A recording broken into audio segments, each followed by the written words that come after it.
taj osjećaj koji poslije imate, dodirujete se i prosto ne znate jer se od sebe dodirujete, nestvarno stvarno koža bude meka, fenomenalna stvarno na dodir.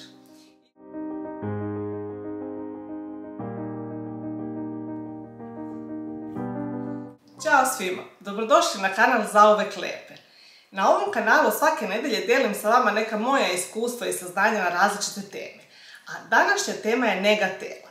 To jest šta tačno možemo mi da uradimo i koje proizvode da izaberemo, a da nam koža bude nestvarno nežna i glatka. Prvo ću pričati o proizvodima koje možemo da koristimo u tu svrhu, a na kraju videa ću podeliti sa vama jedan kratak ritual koji možete da koristite za neku specijalnu priliku, kada vam treba da vam koža posebno bude meka, nežna i glatka na dodir. Ako želite saznati više o tome, odgledajte ovaj video do kraja. Često dođe do toga da se zasjetimo nekih proizvoda koje koristimo duže vreme i imamo potrebu da nešto promenimo. I tada biramo neke možda proizvode na osnovu nekog lepog pakovanja, na osnovu mirisa, neke dobre reklame i sl. I to je skroz ok. Lepo je da imamo proizvode koji su lepo upakovani, lepo mirišu i to. Ali kada želimo da postignemo neki konkretan efekat, na primjer, da imamo glatku kožu, ako imamo neke grublje delove na telu kojima treba posebna pažnja, onda treba da biramo proizvode sa aktivnim sastojcima. A to smo rekli da su svi oni sastojci za koje postoje naučni dokazi da imaju konkretan efekat na našu kožu. I pošto je koža našeg tela velika površina na koju treba da stavljamo određene proizvode, važno je da biramo dobre proizvode i za negu našeg tela. I kada želimo da postignemo efekat da nam koža izgleda mekano i nežno, onda možemo da koristimo kiseline. Ja sam već snimila video o upotrebi kiselina u nezi lica i tada sam spominjala tačno proizvode koje koristim i kako koristim kiseline, ali te benefite možemo također da imamo i kada je naše tijelo u pitanju. Ovo bi bio možda treći video u nizu kada govorim o nezi tela. Snimila sam redosledom kako negujem svoje telo. Snimila sam video jedan već o suvom četkanju i koji su benefiti suvog četkanja i moje iskustvo na tu temu. I nakon suvog četkanja se preporučuje hladno tuširanje. Tako da sam nakon toga snimila video o prednostima i benefitima izlaganja hladnoći, generalno, i suvo tuširanje, također je popularan metod kupanja u ledenoj vodi i također koji naučni dokazi stoje iza tih tvrdnji i koju korist možemo da imamo ako se tuširamo, na primjer, hladnom vodom. Pogledajte taj video. A kada, na primjer, završimo tuširanje, ono što možemo da uradimo za našu kožu, da nam bude fenomenalna, jeste da povremeno koristimo kiseline. Povremeno. I ja ću sada pričati o proizvodima koje ja koristim i onim redom kako ih koristim. Ja sam već u tom videu o kiselinama, kada sam govorila kako ih koristim na licu, pričala koje su benefiti kiseline. Kao što znamo, naša koža je najveći organ i ona se obnavlja sama, otprilike na 28 dana. I ona odbacuje izumrli sloj ćelija na površini, a upotrebom kiselina mi njoj pomažemo da skloni taj izumrli sloj ćelija i da ubrza taj proces obnavljanja. A efekat je da mi dobijemo tu glatku i nežnu kožu, jer je ta, da kažem, mrtva koža uklonjena, jer su kiseline služe kao eksfolijent. One skidaju taj prvi sloj kože. I mi možemo da eksfoliramo kožu na dva načina. Fizički, kada imamo one pilinge koje imaju one kuglice u sebi, i hemijski, to bi onda bio piling kiselinama.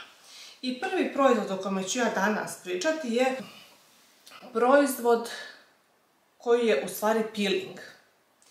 I on se zove Dual Action Scrub. On je kombinacija ovog fizičkog i hemijskog peelinga, tako reći. On ima i one kuglice, a ima i kiseline u sebi. Ovaj konkretno ima alfa-hidroksi kiseline. Ovaj proizvod još uvijek nije moguće kupiti u Srbiji, ali možda postoji neki ekvivalentan ovome. I ovaj proizvod je u stvari namijenjen za lice. I meni je stvarno nekako teško, nisam uspjela da nađem neki peeling za tijelo koji mi se stvarno dopada. I pošto je ovaj dosta jak, jer ima i taj fizički i taj hemijski sastav u sebi, ja ga možda za lice koristim jednom mjesečno, možda češće, ali tako ne više. I on mi stoji u kabini za tuširanje i koristim ga na telu. Koristim ga na delovima tela koji možda zahtevaju nekad neku ekstra pažnju. Ili su dosta suvi, ili budu onako malo problem, na primjer laktovi, kolena, kako kada. Nekad stavim na leđa i ostavim, na primjer, malo da djeluje ta kiselina. Ono što je važno da spomenem jeste, ukoliko se brijete ili kada se brijemo, nije dobro koristiti kiseline tom prilikom. Jer kiseline mogu da izazovu peckanje, svrab, mogu da iritiraju kožu. Tako da kiseline koristite onim danima kada se ne brijete. Sljedeći proizvod koji ja imam za telo, koji koristim sa kiselinama, bio ovaj losion P50. I o njemu sam također pričala u onom videu kada pričam o kiselinama za negu lica koje koristim. I ovo je varijanta za tijelo. Također ja volim i preporučujem i koristim ovaj losion za lice. Ali oni imaju i ovu varijantu za tijelo koja je sprej, stvarno je fenomenalno, jer se lako nanosi. Znači, posle tuširanja samo naprskam na tijelo, mogu lako su da naprskam i leđe, sve oko utrljam malo rukama, sačekam da se osuši i onda nanesem neku najjednostavniju hidrantnu kremu. Naprimjer, neku od ove dve. Ovo je krema koja je malo jača i teža, CeraVe.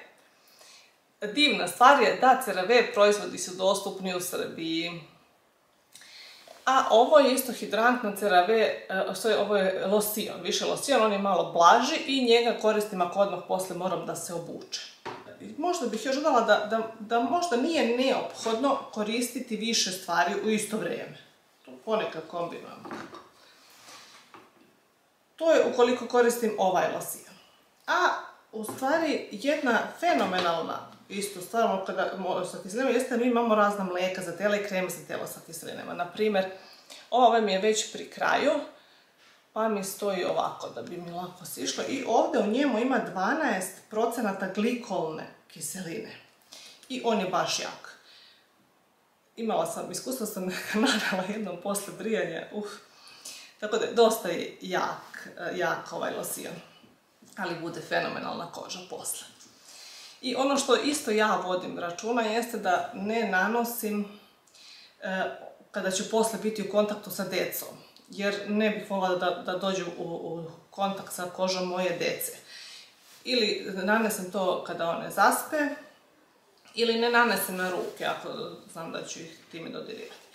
A još jedan proizvod koji je fenomenalan i sadrži kiseline i dostupan je u Srbiji i moj je omiljeni od svih ovih koje sada navodim jeste ova krema.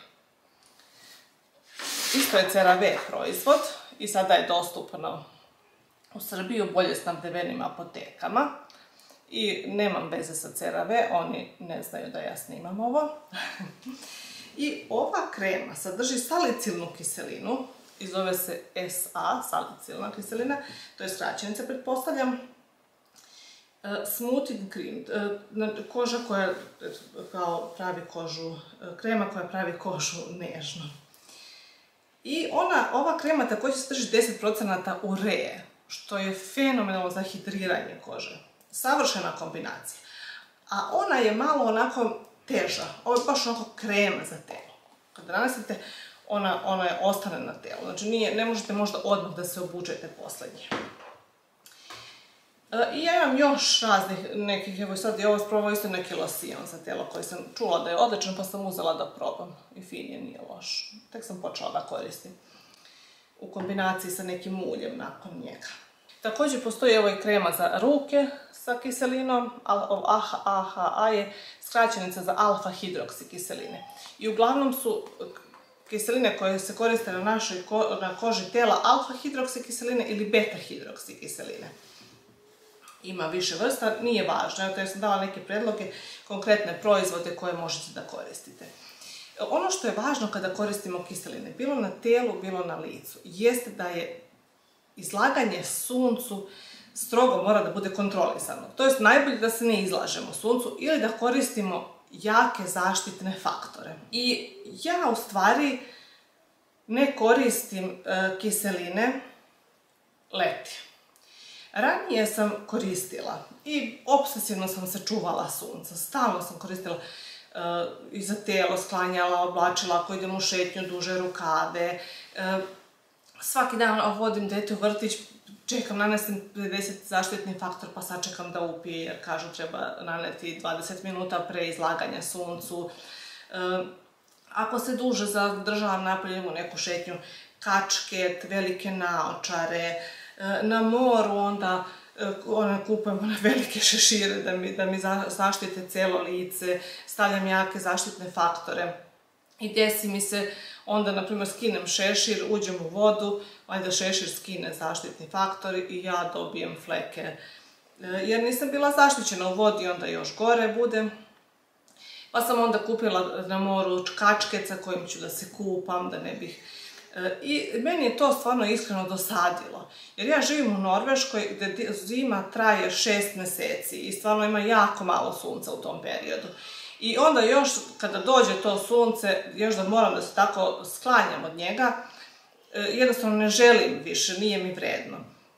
I prestala sam da koristim i retinoide i kiseline leti. Ali ne želim da se odreknem benefita koje oni stvarno imaju na kožu. I zimi koristim intenzivno. To bi bilo to što se tiče kiselina koje ja koristim. Ono što je dobro jeste da ovaj proizvod ima da se kupi u Srbiji, da je povoljan, dugo traje i fenomenalan je. Kombinacija urea i salicilna kiselina fenomenalna. Ali ne svaki dan i ne danima kada se brijete. Onim danima kada ne koristim kiselinu, ja koristim razne druge stvari. Naprimjer, obične neke hidrantne kreme ili zavisi od mog rasporeda taj dan. Često koristim, to ovdje obožavam da koristim i najčešće koristim parfemisane mleka za tela koje mirišu kao neke parfeme koje volim. Ako parfem koji ja volim ima da se kupi mleko ili losion za telo, obavezno to kupujem. Jer to mi nekako onako daje sigurnost da ne razmišljam da li je ok da sada stavim parfem u ovoj situaciji. Jer ovdje u Norveškoj to nekako nije uobičajeno da se koristi dosta parfema. Čak sam radila u jednoj školi u kojoj je sociolog bila alergična na parfeme i bilo je zabranjeno u cijeloj školi da koriste parfeme. I to čovjek stvarno nikad ne zna. Ja isto imam 2 djece, imam malu bebu sa kojom isto mi je nezgodno da stavljam puno nekih parfema i imam devojčicu stariju koja povraća u vožnji. Mi kada negdje krenemo isto izbjegavam da stavim neki parfem i zbog nje. Ali onda su mi ta parfemisana mleka za telo fenomenalna jer nastavim tako ruke tu do sebe tako da ja sebe mogu da osjetim i da fino mirišem. Ovo isto obožavam. I znam da ima u Srbiji da se kupi prelepo miriše. I tako skoro od svakog parfema koji imam, koji postoji mleko za telo, kupujem. Jer izbjegavam također kad idemo kod nekog u posjetu, ako treba da ručamo, večeramo, nekako mi je neprijatno da imam previše parfema na sebi. I za kraj ću podeliti sa vama jedan ritual koji može da učini da vam koža bude nestvarno mekana, nežna, fenomenalna na dodir. Ili za bilo koju situaciju, ili ako imate neku specijalnu priliku gdje treba da se osjećate onako dobro u svojoj koži, ili možda znate da će neko da vam dodiruje kožu. Objasnit ću vam kako tačno da postignete to. Onim danima kada ne koristite kiselinu, kada se brijete, obavite sve što imate u tušu, a ostavite brijanje za kraj. I kada se istuširate i završite sve, napunite vodu toplom vodom i dodajte neko ulje u tu toplu vodu. Ulje može da bude neko jednostavno, na primjer ja uzimam često ova ulja u DM-u. Ovo sam izbrala lepo miriš, imaju razno, stvarno, ja mislim da sam svakog probala, ali uglavnom biram kako mi se dopada miris. A ako nemate neko tako konkretno ulje za nego, može najjednostavnije maslinovo ulje ili ulje koje imate u kući, ne znam, kokos ulje ili maslinovo ulje. Sipate u kadu, u tu vodu i odležite 5 do 10 minuta. Posle 5-10 minuta uzmete brijač za jednokratnu upotrebu, jer posle brijanja sa uljem, brijač je samo za bacanje, ili ako koristite onaj sa ulošcima, onda pred zamenu. Ali ja obično imam jedno pakovanje tih jednokratnih koje bacim posle brijanja sa uljem. I kada vam je koža tako odležala u toj vodi i ulju, onda lepo brijete sa tim uljem. Ne dodajte ništa drugo, nikakav sapun, znači to ste sve obavili sa sapunom. Već ste istuširali i samo ste legli u tu vodu, tako da posle samo možete se isperete vodom, ne morate ništa ponovo da radite. Onda lepo obrijete sve delove koje inače brijete, ruke, noge, šta god. Čak i da se ne brijete, za tako neku priliku možete da napravite izuzetak. Jer i tom prilikom se skida sloj kože i vidjet ćete posle kada pustite tu vodu, onako na kadić da ostane koža u kombinaciji sa uljem.